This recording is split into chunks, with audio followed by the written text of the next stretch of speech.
to my first episode of Crime Time. Today we are going to talk about the case of Abby and Libby, also known as the DELPHI murders. I want to give a little bit of a trigger warning in advance to all of these videos. They are going to talk about details of crime cases, so a lot of it will have maybe some graphic images or content that might not be suitable for all audiences, and as well as just make you uncomfortable. If that's something you're not interested, you know it's not for you, it's okay to click off this video and meet me at one of my other videos where it's not so dreary. And I do want to go ahead and mention that this is an unsolved case. There are some advancements in what's happening in the case. Some recent leads have come up, and we'll talk about that at the end of the video when we start discussing the suspects. I just want to say that any of this content is not meant to do any harm to the family or to disrespect the cases in any way. I hope to get out information and just make awareness about certain cases. If I do pronounce anything wrong, you can go ahead and correct me below. I'm sure it will happen. And don't forget to leave comments or maybe theories, information that you have below. You can as well contact me at my email address if you have any questions. So DELPHI, Indiana is a very small town in the United States, maybe about 3,000 people in this town. It's a typical all-American small town, very much like what I grew up in myself. You hear this often, people left their doors unlocked, but so much as they just didn't really have crime. The community is very close. So if you go to the grocery store, you're gonna see people you know. So everyone is very aware of who's in the town, and the community is tight-knit. Everyone felt very safe and comfortable with their environment. DELPHI is a farming town. As you can see, it's actually very beautiful, and it's well known for the hiking trails in the area. It definitely had small town vibes and a little bit of comfort. That all changed on February 13, 2017, when Abigail Williams and Libby German went missing. I want to tell you guys a little bit about Abigail and Liberty. So they also go by nicknames Abby and Libby. They have been very good friends for a long time. They had a little bit of opposite personalities, but we all know usually that goes well together. Both of the girls loved sports and arts, crafts. They loved to be outside, and they actually had a lot of these common interests. How they differed was Abby was a little bit more shy, introvert. Abby moved to DELPHI where she lived with her grandmother and her mother. She had been prior taken care of by her grandpa, and after some situations happened, she ended up, I don't have much of the details on Abigail because her family wasn't so much in the public eye. They were a little bit more reserved when the case happened. They haven't given a lot of information, and they're just more private, which is completely understandable. With everything that happened in the case, there's no need to look at that in any one type of way or another. But what I could gather was Abigail lived in DELPHI with her grandmother and her mother, who were raising her. She was also quite reserved, but very outgoing with sports and outdoors activities. Abigail was 13 years old. Liberty, also known as Libby, had a very close-knit family, and I would like to say a small town family. Like, they had dinner together often, breakfast together. They were very open with each other. So Liberty's sister Kelsey is active on social media, and I have seen a few interviews of her where she talks about information on the case and keeps her sister's memory alive, as well as Abigail's. The two girls were in school together. Again, Abby was 13, Liberty was 14, just two teenage girls who enjoyed hanging out together and having wholesome fun. The girls had band together, so both of them actually played saxophone, which was kind of what brought them together. And then they ended up being in sports like volleyball, and recently they were going to be doing softball. So the day that the crime happened, well, let's take it back a step. The day before the girls went missing, they were having a sleepover. They had been off of school, and so they were really excited for the upcoming day. They decided to sleep over together, and Liberty's sister was also there. Her name is Kelsey, like I mentioned before. She plays a big role in this case because she is there throughout everything that happens. Kelsey mentions that the night before, the girls were doing some art, they were doing some painting. They like to do crafts together, and this is what they were doing the night before, just having fun. A typical teenage girl's sleepover.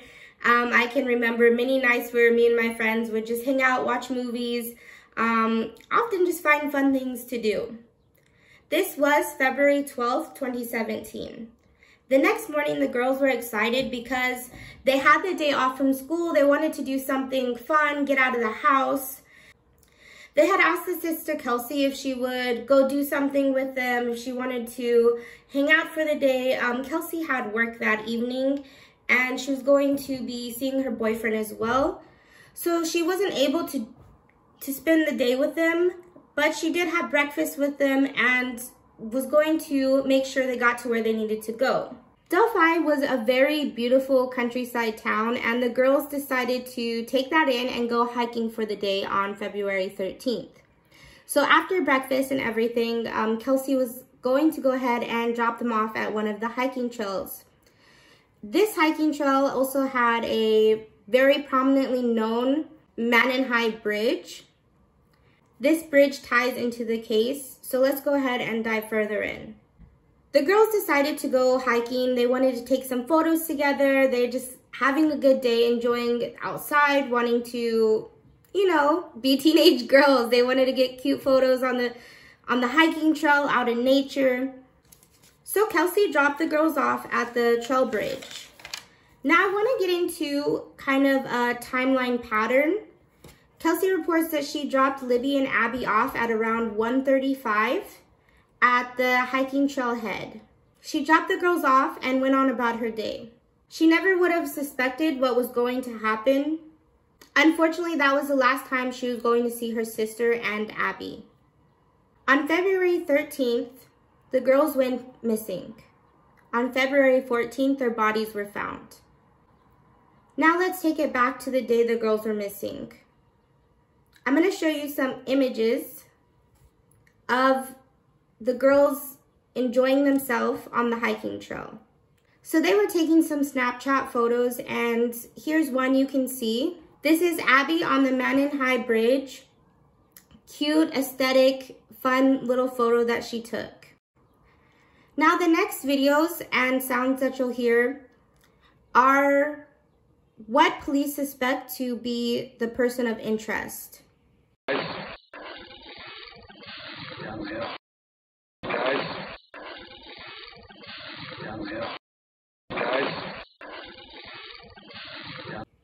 It's not 100% confirmed, but this person still hasn't reported to the police, and no one was able to identify the person.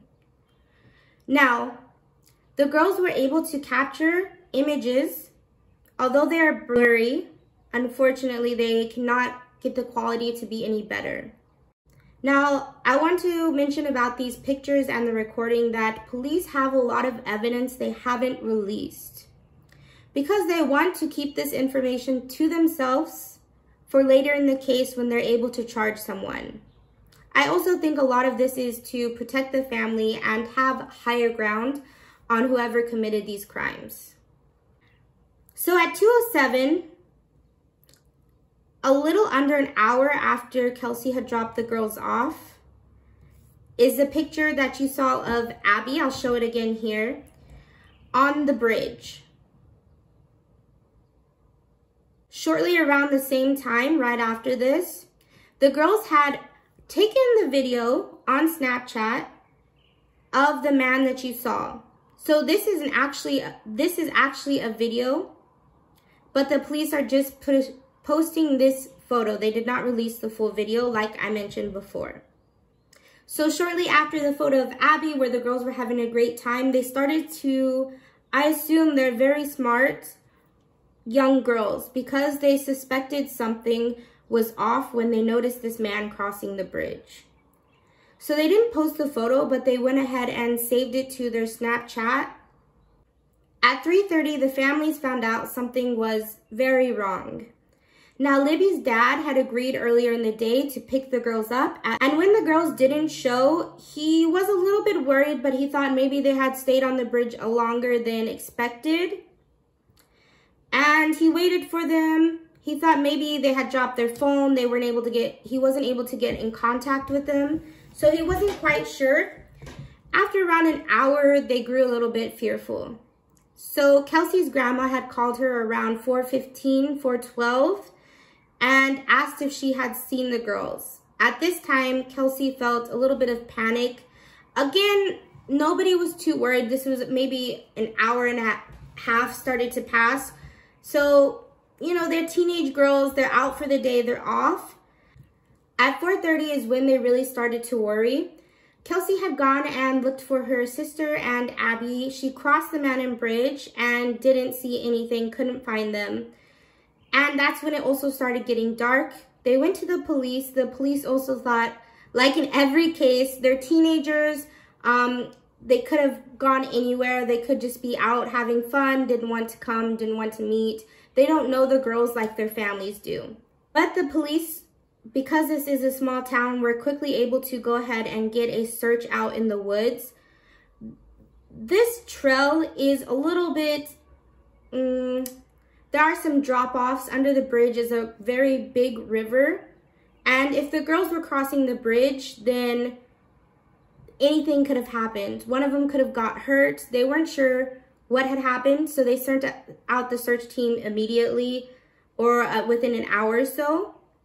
And on this day, February 13th, the girls were not found. The parents, of course, were extremely worried. They didn't want the search to stop, but police had to stop the search because the trail was not safe to be on at this time. Libby's mom was very worried about the girls because they had no coats, they had no winter wear. This part of the country gets very cold at this time of year in the evening. But the detective told them, these are young girls, they're resilient, but we cannot risk anybody else getting hurt and therefore halting our search for the girls even more. So on February 14th, the police had no sign of the girls. Nobody had heard from them. And this is when they went all out with drones, dogs, community members were searching, and even dive teams were in the river looking for the girls. This is when one of the search party members on the other side of the bridge found one of the girls' shoes.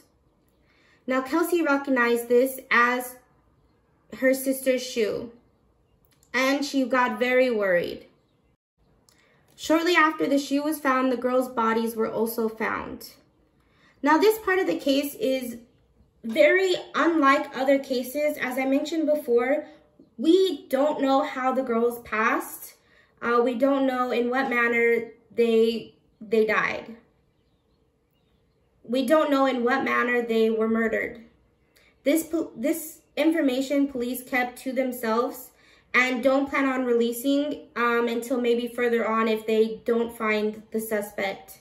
It has been 4 years since the girls were murdered and nobody has been charged with the crimes. Now, at first, the police were under a lot of scrutiny for the way this case was handled, but in the last few years, they have committed all of their resources to finding who committed this crime, and it really lies heavy on Delphi town. The only information we do have from the murders themselves is the autopsy report does consider this a double homicide. And I find it really interesting that they have these images of the man, they have voice recordings. The girls were so smart in taking these because this will truly be what helps solve the case. It's very disheartening that these girls knew something bad was happening to them. But it shows how brave they were and how they knew that they were going to solve whatever happened to them themselves. Now, the next day on February 15th, these videos were released. There are also some sketches of the suspects. What is a little bit confusing is that the first sketch they released looks like an older gentleman, while the second sketch, the man looks a little bit younger. This kind of confused people on what to be looking out for. The police are saying that they suspect the man is around 220 pounds and maybe reddish brownish hair, not too sure. What I'm confused about is that there were other people on the hiking trail this day, and there's not a secure report that we know of for more information on the suspect. As well as somebody out there knows this man. You can clearly see in the photo what he's wearing, and maybe for us, we could kind of picture it with any one other person. Actually, there was a lot of information coming in and overwhelming the police department because of this. Because from the image, this honestly could be a lot of people. Or your mind can start to make you think, oh, is this so-and-so? Is this like my grandpa? Is this their grandpa? There was a lot of misinformation and a lot of call-in tips that overwhelmed the police. But the fact is, if you see this man and you know him, it will click. It will click. So I don't understand why this person's family, friends, neighbors, community haven't clicked that this is the same person. I'm sure they've worn these clothes out before, and it's just really confusing to me. Now, police do suspect that it is someone from the town or surrounding areas because, as you can see in the images, this bridge is not something a lot of people would cross comfortably. And the way the man walks across this bridge is like he's done it before. He has his hands in his pocket. He's strolling casually. And there are gaps in between these planks of wood. The aerial view shows how large the drop down is. And therefore, this really leads to the fact that this person has to have hiked this trail before or knows it very well and is comfortable. Now, let's get into the suspects and some more information. Before we dive into that, I want to mention that though the cases haven't been solved, in 2018, a law was put into place to help identify felons by taking their DNA and connecting them with any other crimes. That is one thing that has came out of this situation, these murders, that in the future can help others. Where the girls' bodies were found was along the property line of a farm, and they have gone forward with interviewing this person and getting their information, and it was a dead end. The person was cleared. He was not a suspect any longer. I'm just like mind blown that this case hasn't been solved. And the reason this was important to me is because I remember the day this crime was reported. Because I do follow a lot of true crime stories, this one has stuck with me for a long time. And every year I look into it to see if there's been any new leads, any new suspects, if the girl's murderer has been caught. And that's why I wanted to start this out as my first case, because it weighs heavy on my heart. These girls Libby and Abby have stuck with me for a long time, and I just can't wait until they have justice, till their families have justice. There has been a recent break in this case. Now, the current suspect is James Chadwell II. He's a very horrible man. If he did not commit the crimes against Abby and Libby, he is still a very horrible man. So about 2 weeks ago, James Chadwell was caught holding hostage a 9-year-old girl in his basement. He is being charged for multiple crimes against this young girl. He is being charged for these crimes, but this has raised him as a suspect in Abby and Libby's case. James is 42 and has been reported to be a disgusting human being. He's known for being violent, abusive, and obviously he abducted, kidnapped a young girl.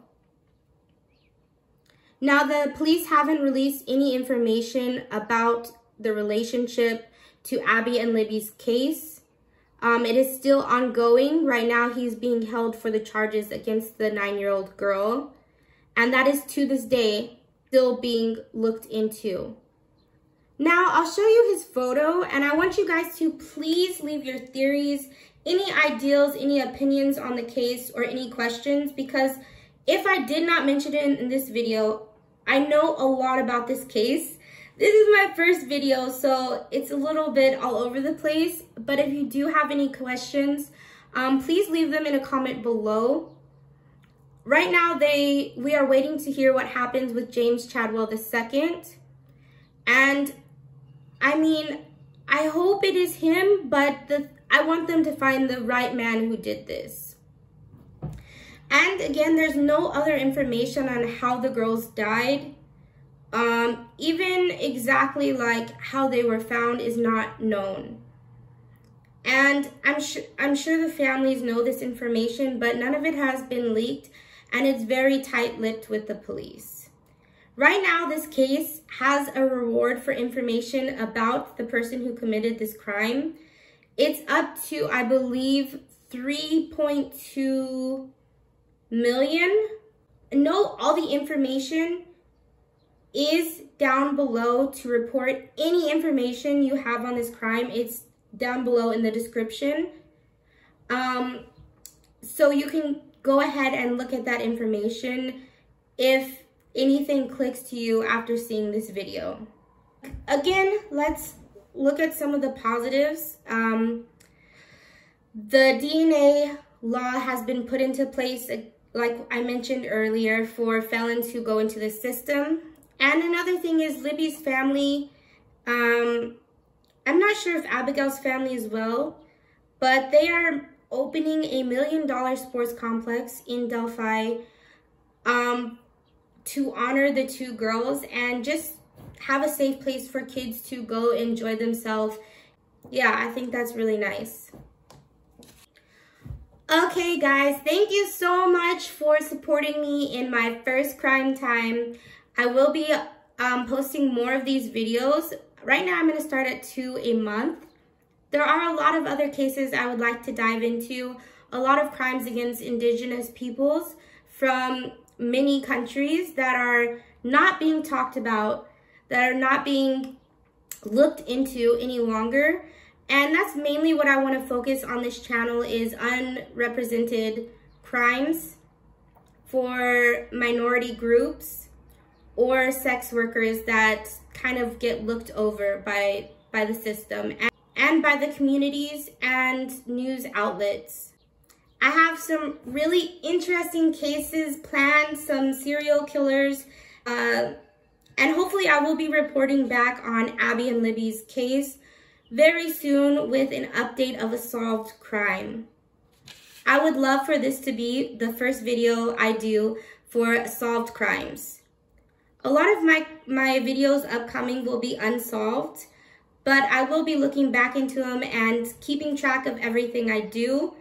And so sorry again if any information is missing or if I got something wrong. Go ahead and put any information or questions you have below. If you like this type of video, let me know. If you don't, it's okay. You don't have to watch them. I understand this is really not for everyone. Don't forget to subscribe below and have a beautiful Have a beautiful day, guys, and stay positive and always look for a silver lining. Bye.